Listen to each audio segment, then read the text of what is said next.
쟁취한 거고요. 네. 네, 중요하다고 생각합니다. 그럼요. 예술학교에 입학 후에 본격적인 성악을 배우셨다고 했는데 학창 시절에 대한 안타까움은 좀 있는 것 같아요. 제가 일찍 데뷔하다 보니까 우리 또 예언학교까지가 한국에서 정규 과정이었고 그 이후는 바로 유학을 갔습니다. 근데 유학 가는 순간부터 그 이후부터 이제 활동을 병행했기 때문에 학창 시절, 그러니까 고등학교, 우리나라의 그런 고등학교 생활을 제대로 보내질 못했죠. 그러니까 그런 아쉬움이 큽니다. 그러면 시야를 넓혀서 미국으로 가고 나서는 또 어떤 일들이 있었나요? 미국으로 가서도 정말 드라마틱한 순간의 연속이었고요. 첫 출발점, 그 꼭지점은 뭐였냐면 제가 이제 줄리어드임드 예비학교 시험을 보기 위해서 이제 미국으로 가지 않았습니까? 근데 네. 가서 이제 선생님을 찾아야 돼요. 예술은 다 개인 레슨입니다. 그러니까 전체 그 종합적으로 어떤 클래스를 만들어서 하는 거는 다 어떤 음악학이나 기본 학문적인 베이스가 깔린 거는 그렇게 할 수 있는데 네. 성악 이 자체는 말 그대로 개인 레슨을 해야 됩니다. 전 세계 공용입니다, 그거는. 근데 선생님을 제일 첫 번째 구해야 되는데 그 선생님을 정말 저는 인터넷으로 서치해서 구했어요, 선생님을. 그러니까 그것도 굉장히 참 신기한 일이었고. 그러네요. 왜냐하면 제가 미국에 연고가 없으니까요. 그래서 그 컴퓨터 인터넷을 이용해서 서치해서 이제 며칠 만에 서치해서 그 선생님하고 연락이 닿아서 갔는데 그 제 스승, 훗날 제 스승이죠. 웬디 호프먼 선생님의 남편분에 대한 인폼은 전혀 없었거든요. 네. 인포메이션이 없었는데 알고 보니까 루치아노 파바로티의 이제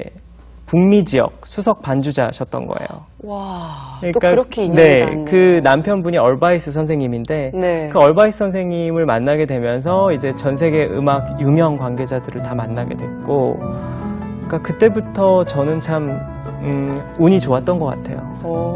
그러면 그렇게 당찬 꼬마가 유학을 가서 또 이 새로운 인생의 어떤 음악 선생님을 만나게 되고 네. 또 성공적인 유학길에서 이제 데뷔도 하게 되고 네네. 그렇게 되셨는데 한편으로는 어린 나이에 떠난 유학이었기 때문에 혼자서 마음고생도 심했을 것 같은데요.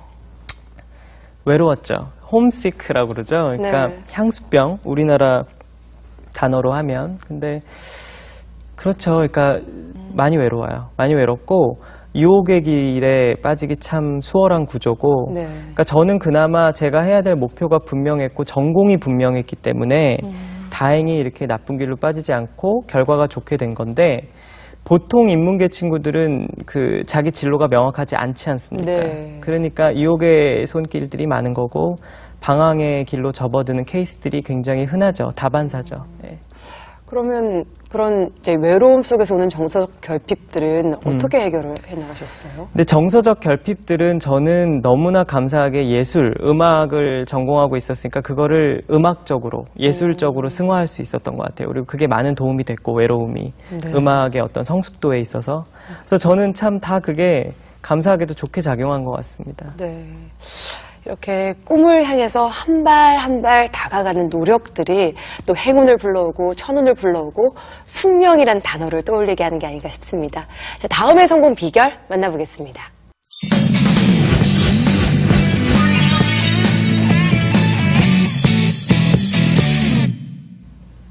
고고한 클래식인가 친숙한 팝페라인가 그 고민을 하시다가 이제 팝페라로 결정을 하신 거죠? 네. 네. 그러니까 저는 팝페라라는 이런 클래식 크로스오버 장르의 보컬리스트가 될지, 그러니까 현대 음악적인 성악가가 될지는 상상도 못했었고요. 네.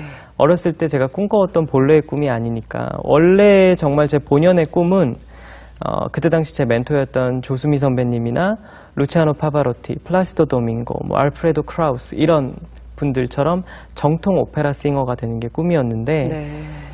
제가 아까도 말씀드렸다시피 그 뉴욕에 가서 줄리어드임드 예비학교 오디션 입학 시험을 준비하면서 이제 선생님을 만나고 그 선생님의 남편분인 얼바이스 선생님을 만나게 되면서 많은 음악 관계자분들 앞에서 오디션을 보게 됐잖아요. 네. 근데 그분들이 항상 해주시는 말씀에 포함됐던 게 이제 팝페라 크로스오버였습니다. 그러니까 그때 당시가 안드레아 보첼리, 사라 브라이트만이 미국에서 광풍이 불어났을 때요. 정말 핫 센세이션을 불러일으켰을 타이밍이었는데, 그래서 그때 당시 이제 Time to Say Goodbye라는 노래가 미국 전역의 라디오에 리퀘스트되고 막 화제가 됐을 때였어요. 네. 뉴욕타임즈에 막 전면에 기사 리뷰가 되고, 그래서 이쪽 장르로 나가면 굉장히 정말 좀 과분한 찬사지만 월드스타로서의 가능성이 보인다. 막 이런 저한테는 그때 당시 말도 안 되는 찬사를 해주시는 거예요. 네. 그래서 딱 2달 고민했던 것 같아요. 굉장히 심각하게 고민하고 아 진짜 파페라 크로스오버로 가야 되나?